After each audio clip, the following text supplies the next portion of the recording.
Hey, what's up, ladies and gentlemen? This is Brother Tori Meister coming at you live from the Action Sports Show. Come check us out. You better like them, man. Yeep, doggy. You're on, guys.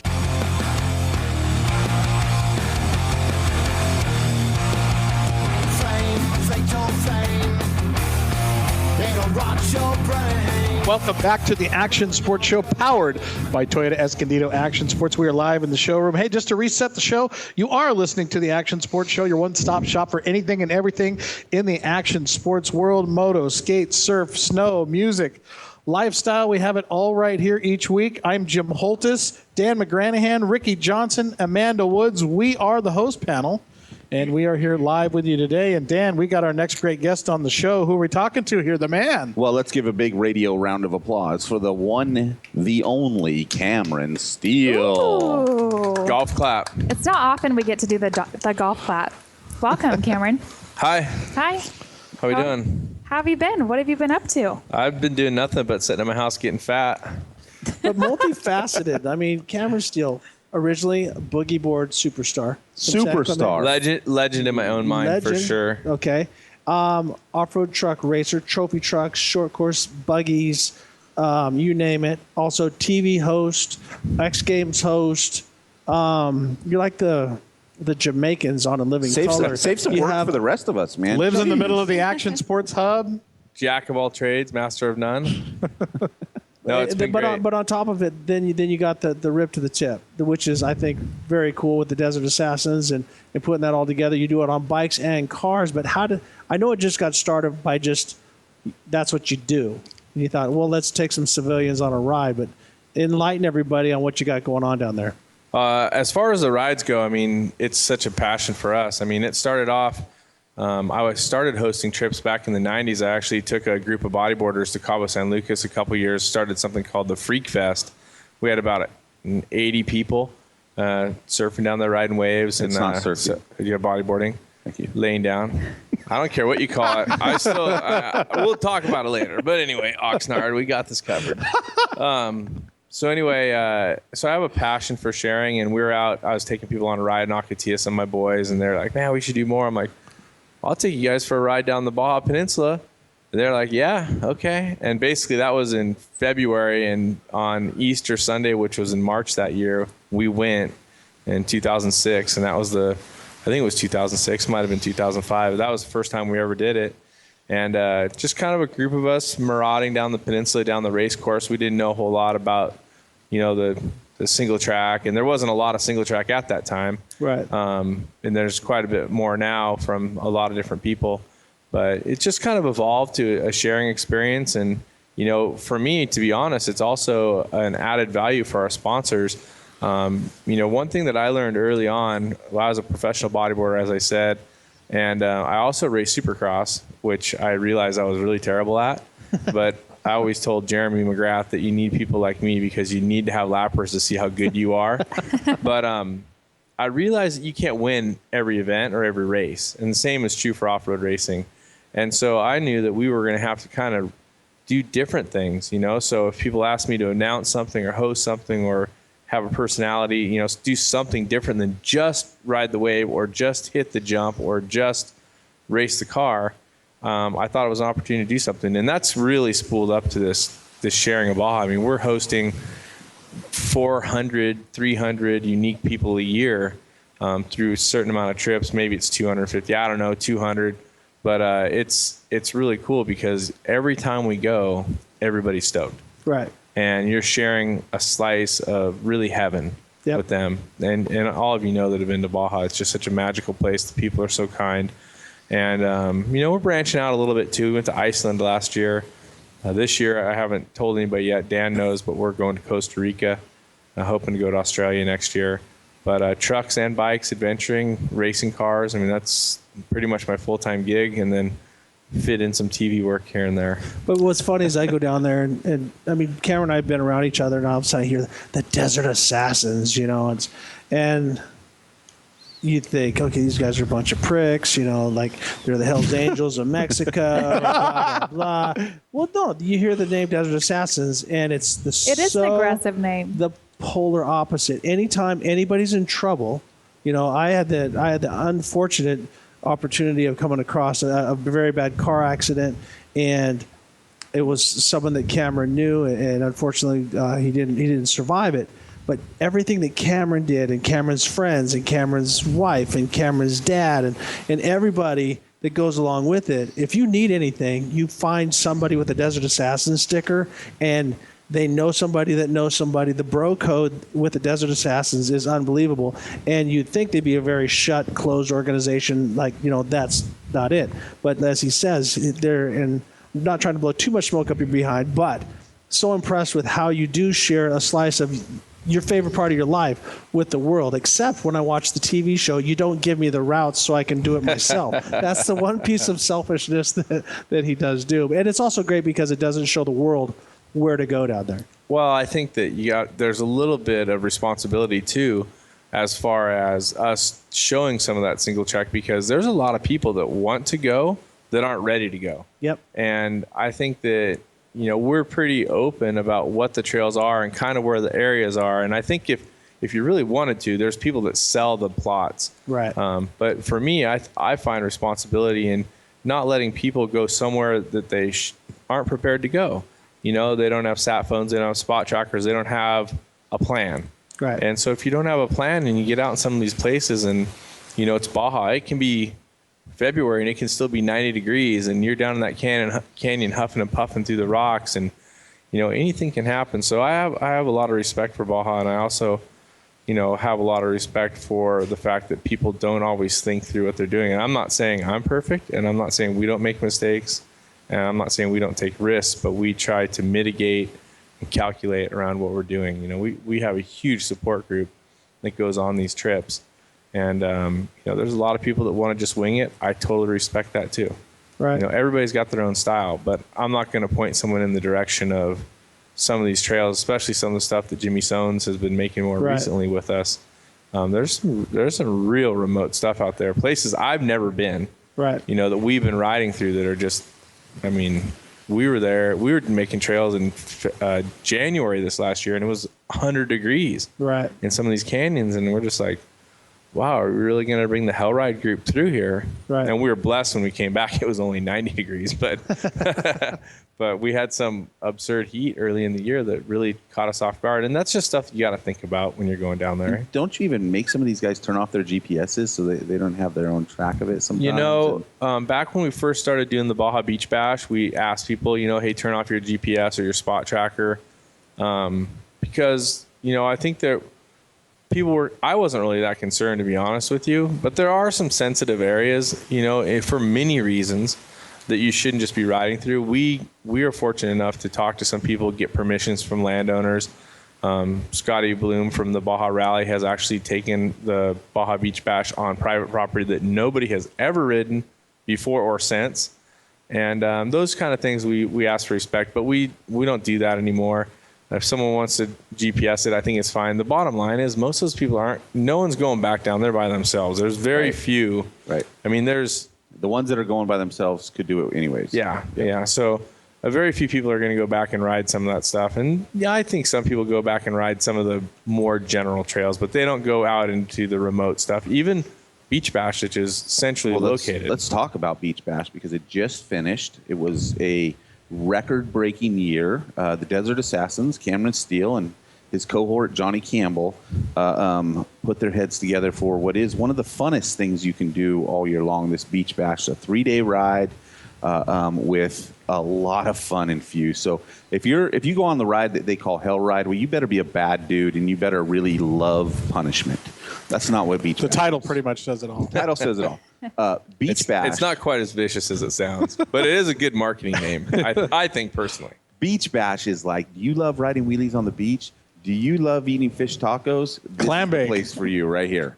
Yep. Because we're going to do nothing but have fun, see amazing trails, and for the greatest of causes. So I share a little bit about this year's amazing Beach Bash. Well, this year's Beach Bash, our goal has been, originally the Beach Bash started to spread the word of Baja. It started back in, 07, or 08 maybe.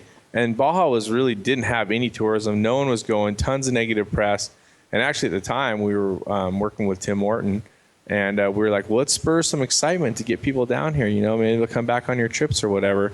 So we started this trip as a sharing experience, and we wanted to do something for the orphanage. I don't know what the number was the first year, but it was relatively small. At the time, we're like, oh, hey, you know, if we can give $1,000 to the orphanage in school, that's banger, you know? Absolutely. And a few years ago, Johnny and I really started thinking about how we could do this differently. And so I was like, with him, and we say, well, let's just call people and ask them for money for it. You know, let's ask them to support the trip, and we'll donate whatever we can. And you know, a couple of years ago, it was 30 grand, and last year, which was amazing. Yeah. Like, I can't believe we hit 30 grand. Yeah, when we hit 30 grand, I was like, wow, okay. Then we hit 42 grand or something like that. And then this year, the number really is unknown, just so you guys know. We put on the big check, 83,700. 11 for Johnny's 11 Baja Championships, 16 cents for my number 16. But the number I think will be greater than that. But we try to come up with a number that we feel is for sure going to be collected, and that percentage can go there. There's other things we're doing with some of the money as well. We haven't really announced it, but we are going to give some money to Racers for Christ chaplain Steve Hansen, and awesome. A little bit of money to the Mitch Ham Recovery Fund, who's a rider who has a traumatic brain injury. Nice. Our goal was to get over $60,000 for the school and orphanage at Rancho Santa Marta, and then spread out a little bit of percentage, but still raise the dominant amount of the funds for the orphanage. I think the number at the end of the day will be around $90,000 for the orphanage. Wow, that's awesome. But that, again, we still got to collect it all, and we still got to make sure it all comes in. And you know, it's been pretty amazing over the years. Everybody always does what they say they're going to do, but it's definitely a lot of work to make sure it all comes together. Now, how did you pick this orphanage specifically? My family, my dad started supporting Rancho Santa Marta in 1980-ish. He's friends with Bill Lawrence, who is the proprietor, the guy that started it. Big Daddy. Big Daddy. And Big Daddy love me some Big Daddy. Oh, yeah. And so Bill Lawrence is a buggy racer as well, which I raced buggies. And I just got to know him over the years. And when I came back, we quit racing in the mid 90s because my mom had cancer and she ended up passing away. I came back and raced one race in 2000, then another race in 2001. But in 2003, we came back full time. And I started realizing, you know, I had a bigger and better look at things. You know, and now I was 30 and, you know, I could see the bigger picture. And so we wanted to start doing something. So we've done a lot of different things for Rancho Santa Marta, not just Beach Bash. Trail of Missions goes there. Ripped Cabo goes there. We have the kids ride the bikes with us. We do lunches there. We used to do a party at Mike's Guy Ranch for the Baja 500 called Mike's Guy Ranch, where all the guys wore dresses and everybody threw That was in money. hilarious. Does that not exist anymore? We haven't been doing it. Yeah. Well, they moved. What happened? Nothing was like Pistol Pete in a dress. they moved the qualifying on to Thursday, so you can't do the party on Wednesday. And trying to rally people for, you know, it's just been tough. So I decided, let's not do that right now. But you know, it's just a great cause of people. If you haven't been to Rancho Santa Marta, it is amazing what they've done there. The buildings, the people, the kids. 250 kids bust in daily. They're hard learners. They have had trouble at other schools.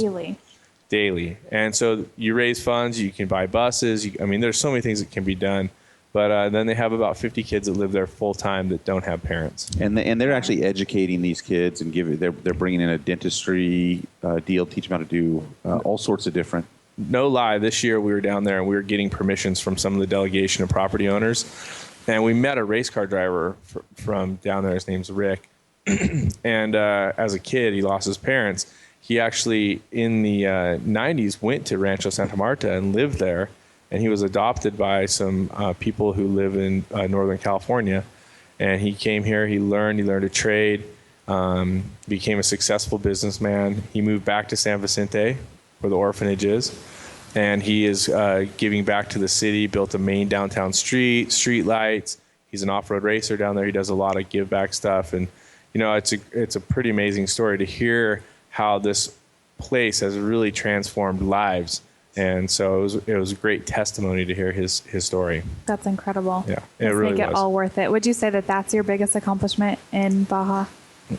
That's hard. It's hard to say. I think the biggest accomplishment that we have as a group is just the love and sharing of the entire peninsula. I think if you were going to single out one thing that we've done, yes, I think the fundraising for Rancho Santa Marta is probably the biggest thing that we've done. But overall, I'm really proud of the light we're able to shine on the whole peninsula, whether it's our TV or web or taking people down there. But at the same time, we're stoking people out. But the people of Baja, we spend money at their businesses. We meet them. We talk to them. We share with them. We talk to their kids. I think I think the accomplishment is just the good vibe that's shared between the off-road community and the people of Mexico. That sounded like words from an assassin, didn't it? Yeah, right? It's just amazing. And we got to take a little break here, but I got so many more questions for you. I want to talk about going back and all your years commentating the X Games and all the other stuff that you've done in the action sports. And I want to hear more about when you raced Supercross, because I've never heard the story, too. So I wasn't very it's a good short at story. it, so it's a short story. We got time. So, folks, hang out a lot more with Cameron Steele, the Action Sports Show, powered by Toyota Escondido Action Sports. We'll be right back.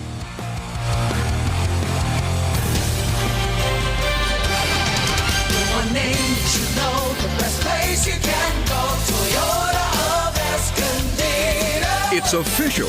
Once again, the truck pros at Toyota of Escondido sold more new Toyota trucks than any other Toyota dealer. That means more smart buyers like you trusted Toyota of Escondido's Truck Center to find them the right truck for work or play. Toyota of Escondido. Toyota of Escondido. It makes sense to buy from the truck sales leader.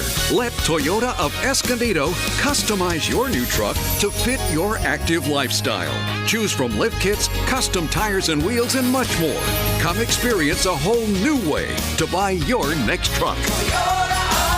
Toyota of Escondido. Toyota truck sales leader for San Diego County for 2014.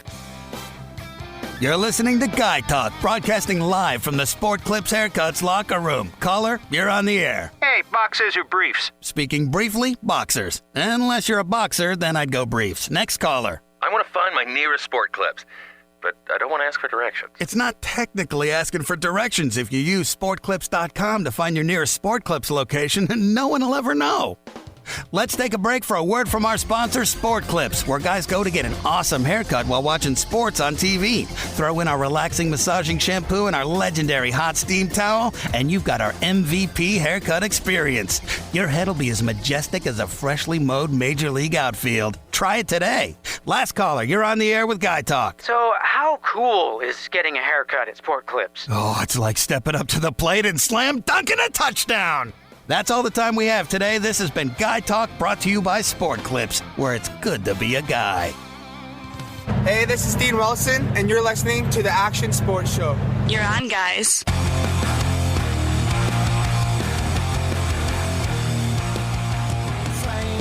All right, folks, welcome back to the Action Sports Show, powered by ToyotaEscondido.com. What did Dean Wilson just say? What? We need to have a show just based on what does Dean Wilson say? We're going to have that segment each and every week. What did he just say? Hey, folks, welcome back. Jim Holtis, Dan McGranahan, Ricky Johnson, Amanda Woods, and we're sitting here live talking to Cameron Steele live in-house. Let's go back and talk about your involvement with the X Games and all those different action sports. How long have you been commentating X Games? You do X and Winter X for many, many years now. My first X Games was actually in '99. Wow. Yeah, I think this has been 17 actual seasons of Summer X Games. I missed 1 year because of a race conflict, but I'm the longest running announcer on X Games. It's kind of crazy, to be honest. Yeah, definitely. So, but it all started with going to the first X Games qualifier. Freestyle Motocross event happened at Orange County Fairgrounds, and I signed up to be a rider.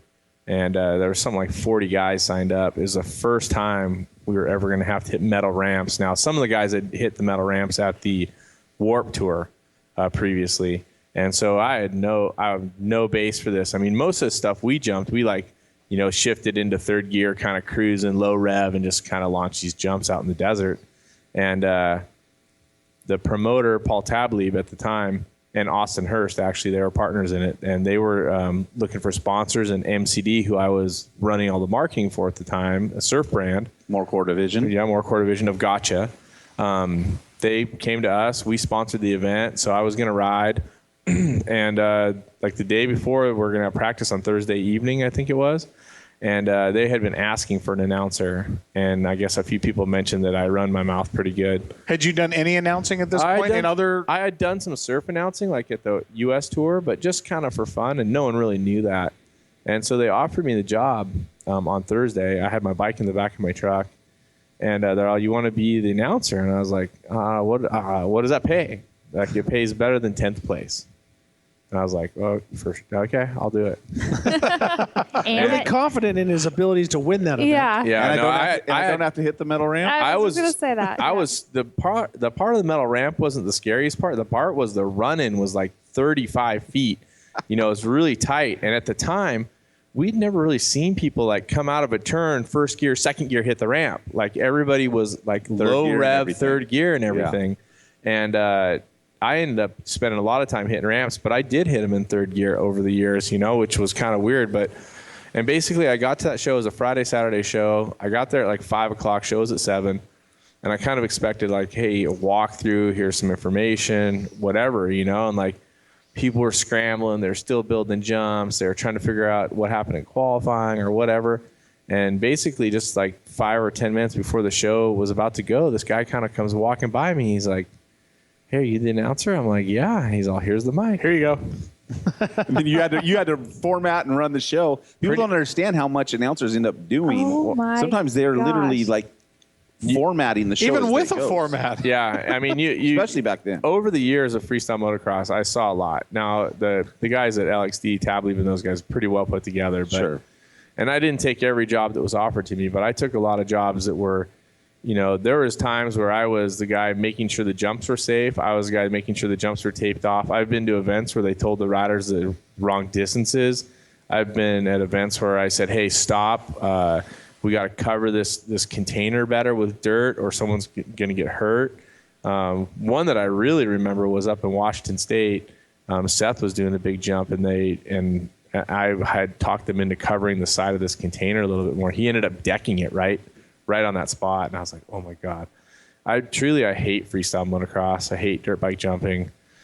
Scares crap out of me. I was just going to say, when you've been in it a long time, it really like gets there to a point where, and I know I'm not alone in this, where your nerves are pretty toasted. Yeah. From the people you care about. Well, the thing that's hard about it from my standpoint is everybody wants you to constantly rev it up, you know, like yeah, build the drama. And then inevitably it's like, is he going to do this? Right. Yeah. But for me, I don't want to be the guy that says, hey, you should do this. I'm more the guy that says, hey, don't do that. Don't do it. Hold out. You know, like if you don't think you got it, back it down. And I've had that conversation with lots of guys. Don't back yourself into a corner. And unfortunately, I've seen some pretty bad situations, and I've seen some stuff go really wrong. And, you know, truthfully, I love dirt bikes, but I mean, I have a lot of reverence for them. They're dangerous, and But the game, I mean, when it first started, you know, it was one thing, but now the height and the intensity, and anything can go wrong. It's not a matter of, you know, it's not a matter of if, it's when and how bad and how big. And that's the part that's got to break your heart. It's like these are all your friends. These are all like your little brothers, you know, because you've watched them get into this sport and everything. And the last thing you want to see is someone get hurt or even worse. And so that's the part that just drives you nuts while you're watching. Yeah, and for me, you know, I've had to realize this at the hardest and highest level. You know, you enable, you help. You know, you take them riding, you teach them how to ride, you get them bikes, sponsors, whatever. And, you know, at the end of the day, you know, I feel to this day a ton of responsibility for many different reasons. Yeah. Jeff's passing, and when Ox died, that was like it, you know, just crushed my life, you know, and I still reel from that every day. I still pray about it. I still think about it. I mean, not a day goes by that I don't think about Jeff. And for our listeners, just to catch them up, because this is something that important to happen to a lot of us here, and no one closer than you. But Jeff Oxcargola passed away while after a motorcycle riding crash. He was with us on the Cabo ride in Mexico on his way to Cabo, and just suffered some injuries that he didn't recover from. And he was essentially Cameron's little brother, and that's what these guys are talking about right here. And so the reality doesn't go away. It's real. You're wearing a shirt that says "Live Like Ox" on your shoulder right now. And a necklace and a bracelet. I mean, the thing is, I've come to terms with a lot of it, and but at his funeral, I definitely had a hard time speaking. But the one thing that came to me while I was there on the podium was that, what do? Do you not take them riding?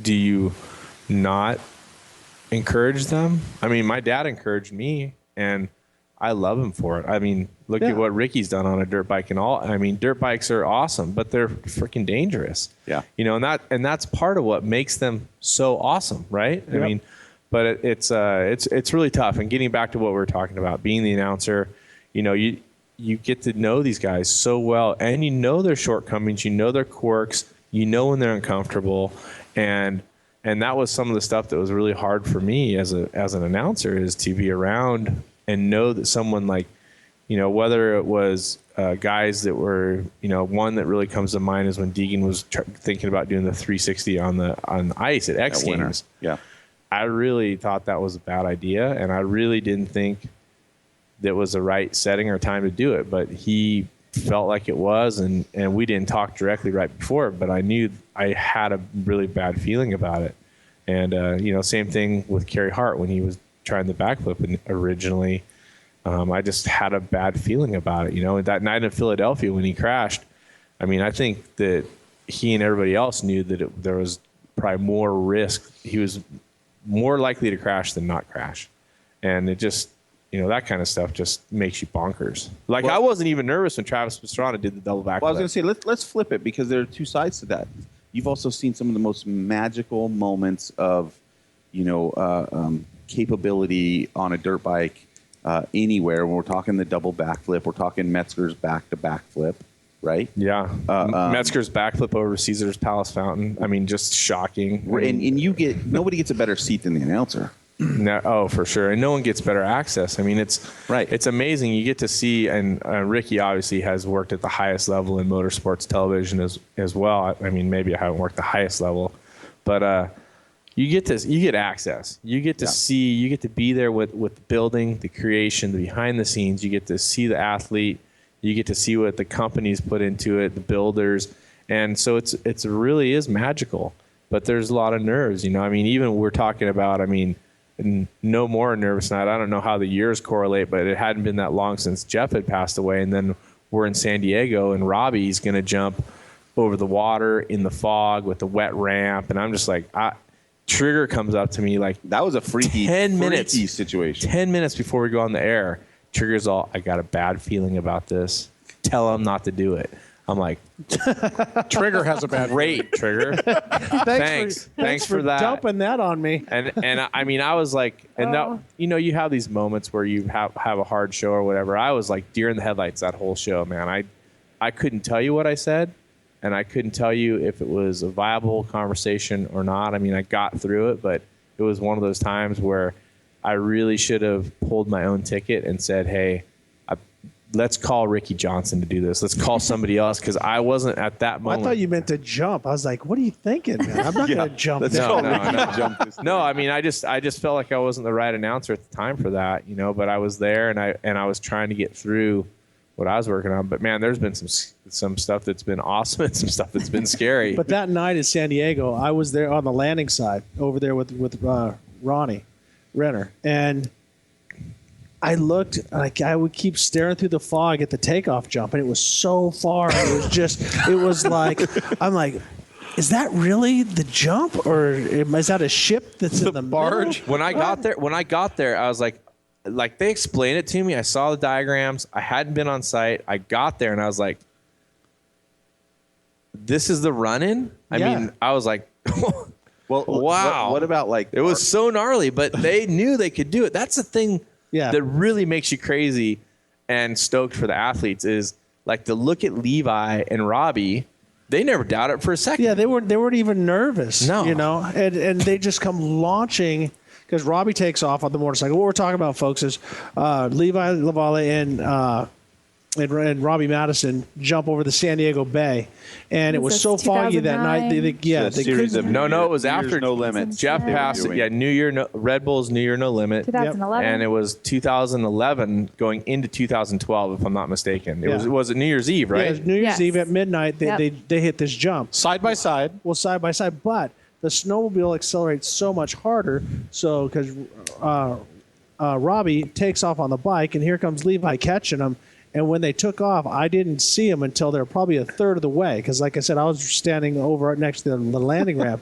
And all of a sudden, they both just come flying. And they're so high and they're so far out, you immediately think they're not going to make it. They're not going to make it here. And then they kept flying. And how are they going to stop, even if they landed? So they landed in this grass, and both of them go sliding, boom, right into the catch fence. And it was pretty... I have to say Red Bull, not because I'm a Red Bull guy, but they have done some great New Year's things. Well, which is dude, kind of hard Arc to de top. Triumph. Yeah, that was. Did you get to announce that or no? Yes, I announced that. How do you fathom that? Robbie was like 2 feet away from utter destruction. Yeah, landing off the side of the ramp. On the landing flat. Yeah. I was like, I went. Okay, so I don't like heights. First of all, right? Did you go up top? I went up top. Oh, God. Dude! Just watching the video gives me So chills. I went up top and I looked off the edge, right? And you can get like within 2 feet, but there's no rails. No. He's gonna jump up there on his dirt bike and jump off. So there's no. And there was rails like or some anything. boxes like stacked down there in case you fell. Whatever. Yeah, there was. They added more boxes. They did. But come on, really. This thing. I don't know how high. I don't like remember 10 stories. It was like. I think it was a 95-foot step up or something. Yeah. And he G's out on the way up and almost loses it. I'm just like, Robbie Madison is gnarly. When you talk about what about the ski sports, jump? Ski jump. When he went to the Sunday next chapter. Yeah, the ski jump for some reason doesn't really compute as one of those super gnarly jumps for some reason for me. The Bay, Arc de Triomphe. And the football field. The football field. Is that the Vegas? Yeah. What was crazy about that is he had to that hit windy night, like 96 miles an hour or whatever. I was there the night before, right? They did a test jump, right, which hasn't been spoken about a ton, but he went like 40 feet further than he went the night of the actual jump when he set the current record. But there was no, at the time, Guinness Book of Records. The Guinness person wasn't there. And he was fit to be tied. Now, that's why he went back, I think, and jumped a second time that night. And talk about people's hair being on fire. Oh, man. Nobody was prepped for him to go back and take another run at it. Oh, that was it's not, over. What? Yeah. Everybody's like, oh, that's over, thankfully. And then here he goes back, and I'm like, no, I'm just talking. And I'm like, on the button, I'm like, hey, what's going to happen? He says he's going to go do it again. They're like, he's not going again.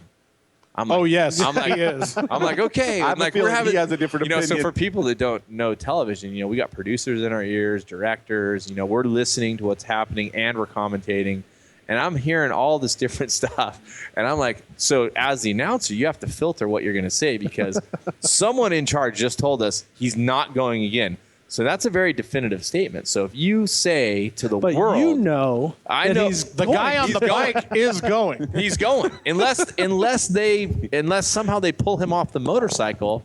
Now, eventually, I think they ended up blocking the ramp for a third try. They put a UTV in front of the takeoff ramp.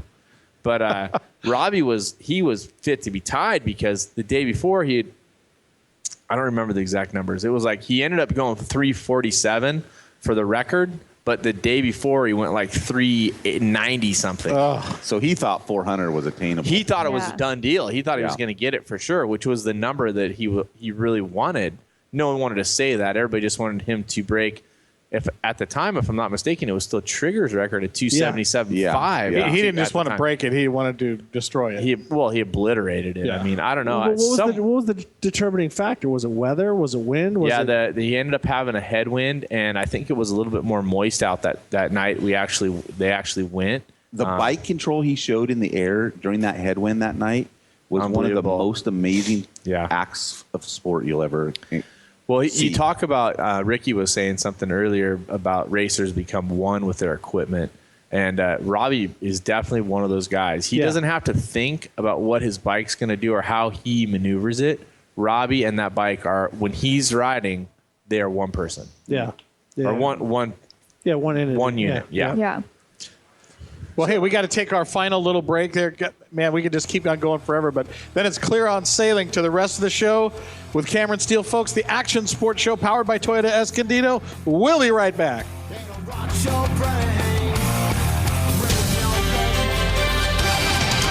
One name you should know, the best place you can go, Toyota of Escondido.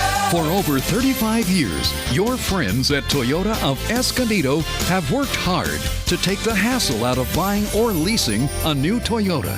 And now they're pleased to offer you no-cost key replacement and roadside assistance with every new Toyota purchase or lease. Toyota of Escondido. Toyota of Escondido. Losing your keys is not only a hassle, but can be costly. Some new keys can cost as much as $500, and you really don't want to be stranded on the road all by yourself. Please ask for complete details on this exclusive offer from Toyota of Escondido. Toyota of Escondido. Freeway Close, where Highway 78 meets Broadway, just east of the 15. XEPN 1700 AM Tecate, Baja California. You're listening to ESPN Radio 1700. Hi, folks. Jim here, and I want to talk to you about Slime Tire Sealant. Racers in all classes of motorcycles, ATV, bugs, cars, trucks are using Slime Tire Sealant to prevent flats, including pre-runners. Smart teams are even using slime inside their trailer tires, too. I mean, how many tires do you have? Think about it. Do you have motorcycles, ATVs, cars, trucks, trailers, wheelbarrows, motors, and bikes? How many flats have you had in the last year? Maybe the answer is none. Maybe you're due for one. How much time and money can flat tires cost you? How about just the peace of mind? Nobody likes flat tires at all. Just pre-install Slime Tire Sealant to prevent flat tires. Slime is a liquid tire sealant that easily installs after taking out the valve core of the tire with the tool provided. Once inside, Slime seeks out and seals punctures instantly and repeatedly and is guaranteed for 2 years. Slime is non-toxic, non-combustible, water-soluble, and does not void tires' warranties, unlike that other stuff in the can. Go for Slime in the gallon for all your off-road tires. If it isn't green, it isn't Slime. Put trust in your tires. Slime, there's no stopping you. What's up? This is Brian Deegan. You're listening to the Action Sports Show. That's what's up.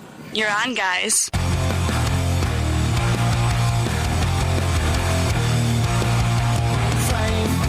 All right, folks, welcome back to the Action Sports Show, powered by Toyota Escondido Action Sports. Jim Holtis, Dan McGranahan, Ricky Johnson, Damian Campos, and Amanda Wood sitting here live on set right here, talking to Cameron Steele. And, man, there's so much to talk about here.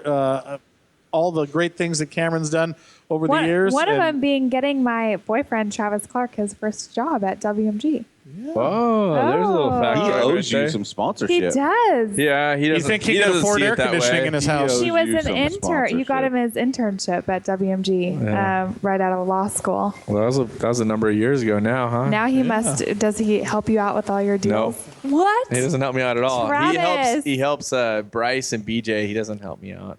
Oh wow! I'm a lost cause. I hope you're listening, Travis. Shame on Ever you. since the faux hawk went down. I think it's really all on me because I've been able to manage all my deals, and so it's kind of hard to hand over. And so I think if you have an agency, you have to hand over everything. Let them run with it, and that I think would be a struggle for me. I have such a personal relationship with all of our sponsors have been on our trucks for, really a decade. For everybody, at least, I have deep relationships with these people, so it might be a little weird to have an agency come in. I try to do some deal with agencies where they can bring in deals, but they never really, they want These to have athletes, the whole, they want it, but they don't want to share it. Yeah, I don't mind sharing it. Bring the money.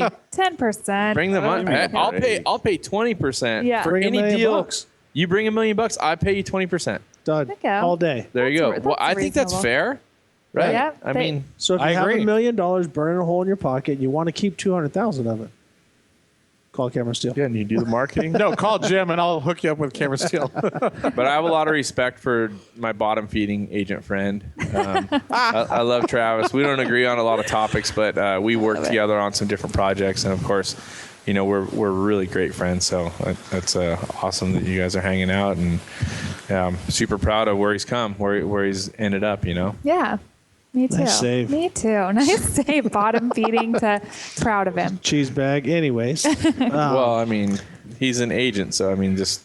So Supercross, what year, what bike? We love you, Travis. And what track? My first Supercross ever, I believe, was in 1992, I want to say, maybe 3. It was on a Suzuki. 125? Nope, 250. I never rode the little bikes. Nice. I didn't even. So, it's weird facts about this. My brother raced at a level where he was going to turn pro, and I had been riding bodyboards and got fed up with it. So I started racing dirt bikes, and I was racing the Golden State Nationals in the junior class, which for those that don't know, it goes, I think, beginner, junior, intermediate, pro. Yep. And I was like, well, I hate outdoor motocross because I don't really want to ride in fifth gear, you know? And so I want to race Supercross. So I was doing pretty good at some of the tracks that had jumps and stuff, and I ended up getting my licensing package from Supercross people or AMA, and they let me get a license. I never raced a pro class I had to go to Washington and live up there and do 5 regionals to get my pro card, and you just filled out the paperwork. He's Cameron Steele. Well, at the time I was just. But you had boogie board championships. Yeah. But anyway, so I went to Anaheim Supercross. I really had no idea what I was doing. This was still the day box fans were the big deal, and I had a pickup truck. Unloaded my bike and went to qualify. And I'd never lined up with any of these guys. I didn't know really. I mean, I knew the etiquette. I'd been to Supercross, and I raced in the qualifiers in the day. And I didn't make the show. I missed by my first race. I didn't do very good, but in my last chance qualifier or whatever, I ended up missing by like 3 or 4 spots. I don't remember exactly, but the light went off in my head right then, and I said, "I can do this. I can make the night race. I can be a part of this." Right. Next weekend we went to San Diego. I qualified, and I don't know how many Supercrosses I raced over the years. 14. I don't know, whatever. I wasn't like a full time guy. I raced all the West Coast, South End side in the 250 class. Yep. And I ended up qualifying for every night race except for the first and last race that I went to, and I never made a main event. The closest I ever got was in Vegas. So end of the year, some guys were probably out and hurt. I think at that time they were still taking 2 people from the LCQ, and I got like 5th or 6th or something. And what was your 3-digit number? I ran 129 for a long time. And then I ended up, the AMA actually gave me 104, which I know that those numbers were kind of special. Yep, the DeCoster's number back in the day. Yeah, so I felt really privileged to have that number. And true story is that I really, at that year I thought I was going to make the main. The next year I put a lot of effort into really trying to be a racer. In the past I had really just gone out jumping and messed around, but I made a huge effort. I got a couple bikes. Buddy and Mitch and those guys at Pro Circuit had built me a bike. And I thought that, I think it was maybe 94 or something, I was going to do it, you know. And I ended up breaking my wrist maybe 3 weeks before the Anaheim opener, being a show off in the hills. And I went to go do a jump, and some guy on a quad or something like kind of lurched right next to the jump. And I crossed ATCs back then. Yeah, maybe I cross-rutted and sent myself, and that was it. Really, you know, I came back and rode some, but I never thought after that time I really never thought that I would have the opportunity or was at the level where I thought I could do it. How old were you? I was old, to be honest. No, that's this whole story, and I've never known. I'm stoked that I know, because me too. I'm amazed that you went from being a junior, you know, like you said, beginner, junior. You weren't even an intermediate, and then you thought, I like jumps and I don't want to go fast. I might have raced a couple intermediate races, but I don't think so. But even still, that, and then showing up and having enough skill and, you know, balls to jump the triples and stuff, because on 250s it wasn't easy to clear stuff. And at that time, I could be mistaken, but the jumps weren't the same all the time. No, they were different. And so the way I did it is, at the time, there were some guys like Jimmy Gaddis and Chamberlain. Yep. And I used to talk to Chamberlain all the time. I'd say, hey, what's your gearing? Because I really I never rode Supercross tracks. I really didn't know. So what I would do is I would gear my bike so I could hit third gear going back to the ramps. I said I hit the ramps third gear. Yep. My brain told me that I had to go off the triple in third gear. So I would gear my bike to the longer or tougher triple of the track. And I would go out and the same exact thing. I did the exact same thing at the Mickey Thompson Ultracross races. Yep. They always had that one big double in the middle that you had to jump the two car jumps backwards, right? Yep. And I mean, it was like a do or die straight vert ramp. So I would gear my bike to that jump. So, I just, I really had fun doing it, but I never really saw it as something that I was that good at or could be a professional. It ended up paying huge dividends in the long run because I can say that I raced Supercross. Yeah. And, some of the people that were there at the time, I had some good help from Pat Alexander at Suzuki at the time. And I felt like I represented them well in different ways over the years. And it was really great to be a part of that because the sport is so amazing. I'm a little disheartened by it now. Yeah. I don't think it is what it used to be, but I love the sport and I herald it and I have so much respect for guys like yourself who were able to not only win once, but continually win at a sport that is so brutal. Yeah. So we've only got 10 minutes left with this guy. Okay. We want to get into some of your role now. You're still an athlete. You're racing trucks at the highest level, third at the Baja 1000 last year. And, of course, that race coming up again. People don't understand how good of a driver Cameron is. People know Ricky is one of the baddest drivers in the world. They don't know that Cameron is one of the baddest drivers in the world unless they've had to experience it. And for me, even, I was like, I know you really well, and I see you all the time. And then when I really saw you in your moment and saw how good you were, I was just like, wow, this guy's gifted. He's a talented race truck driver. And you're a little more humble about it than some of the other people on the panel here. But I wouldn't exactly call myself humble, to be honest. But that was a humble statement if you didn't pick up on that. But you're a bad dude. So tell me about racing. Well, trucks. Racing for me is in the family. Have you ever seen this guy in your rearview mirror? Sure. Yeah, I raced against Ricky many times. You brake check him? No, I don't think so. I don't recall an exact experience head to head. We've never exchanged metal fiberglass or when you go if someone catches you. You exchange Is metal. he nerfed you pretty good? No. But I'd never. We've never had contact one way or the other. He's beaten me and I've beaten him, but we've never had the knockdown drag out yet.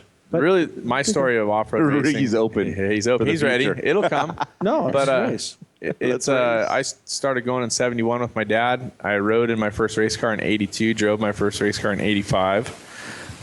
Almost won the overall score championship, I think, in 91. We needed to win the 1,000. We got third. So we lost the 1,600 championship and the overall. And I left racing for a while, came back. And, my experience as a bodyboarder, Supercross rider, freestyle rider, announcer afforded me some opportunities, and I was able to kind of wiggle my way through different sponsors, meeting people, knew how to present myself. Well, I was going to say that there's three of those things that are physical activities and one that isn't, but there is actually a really important component to that one that isn't in how you present yourself now. Well, you learn really quickly that if you can't be friendly with the media and the fans and the sponsors and be willing to work at that all the time, that it's not going to work. No matter how good you are. I mean, you got to be able to do all of it. But anyway, we started racing trophy trucks. My buddy Clyde Stout and I in 2004, and we raced, or actually 2005 probably, 5 and 6 together. Then in 07 we split up. He wanted to build trucks. I wanted to race trucks. And I've been fortunate enough to be able to work with some great sponsors to get us out there. As far as, skills and stuff, I personally feel like I am as competitive as anybody else out there. I think that we have the equipment for it for the most part. I think our truck is top shelf. I think our data, our crew, our logistics, and our driving are all capable of winning. We won one round in the 2013 World Championship deal that Roger put on when he first started. third place at last year's Baja 1000. But I'll be the first to admit that I'm disappointed in the results. We're constantly evolving some stuff with our trucks, and so there's a little bit of struggle there, and that comes back to why we started building trips and media to make sure that we're at the highest level of awareness for our sponsors, and we're out there trying to win. I mean, I think that we can win the Baja 1000. That's what we're building the truck for. My goal is to win the Baja 1000, and I think we're going to go there. Well, you won it in a limited car? We won it in a limited car in 2003, and last year we were third overall in the trucks. So I mean, we're close. That's going to be a major moment when that happens. Listen, we want to put you on the hot seat now, though. Awesome. Amanda's hot seat. I haven't been on the hot seat for the last hour or 45 minutes. We're turning grilling you. And we're running out of time, so this is going to be the real fast five with a bonus question from RJ. Oh gosh. First question, and we've been. Is it a one-word answer? Is that what the idea is? Ish. One-wordish. Yeah, one-wordish. Boogie boards or surfboards? Boogie boards. Dan's like frothing. This guy, he shows up at the beach 9 times out of 10. He has a surfboard with him. He's just saying that because his boogie board friends will beat him up. Otherwise. I love it. I do surf more than I bodyboard, but Yeah. I for me, pushing over the ledge at big heavy waves is a possibility on a bodyboard. Yeah. On a surfboard, not so much. Yeah. Usually I get thrown over the ledge. Yeah. There's nothing like watching Cameron walk from the car to the beach and With a his boogie flippers board. on. I'm proud of it. A lot of people make it's awesome. a lot of people I think make it's fun of great. it. I think it's awesome. I've never hidden from it. I've never Yeah. shied away from it. Good. I am a sponger. Why would you? I'm a sponger, and that's the bottom line. I don't care what anybody thinks. All these guys. Oh, it's called sponger. Yeah, I mean, if you. That's I'm what a you- sponger I ride, and I just don't Sponger. care. Gosh, my fast five are slow, guys. I'm Yeah, sorry. Okay, go. all right. If you were going to go to Baja tomorrow, would you bring your truck or bike? bike. Bike. No, I take that back. 3 years ago, I would have brought the bike. Now I'll bring the truck so I can bring my wife and daughter. Oh, there you go. Yeah, we did our first Family full man. peninsula run with my daughter. Well which played, sir. will be Okay. on TV on Sunday, by the way. The Sweet. Trail of Missions premieres on CBS Sports on Sunday. Nice plug. Good job. Desert Assassins in one word.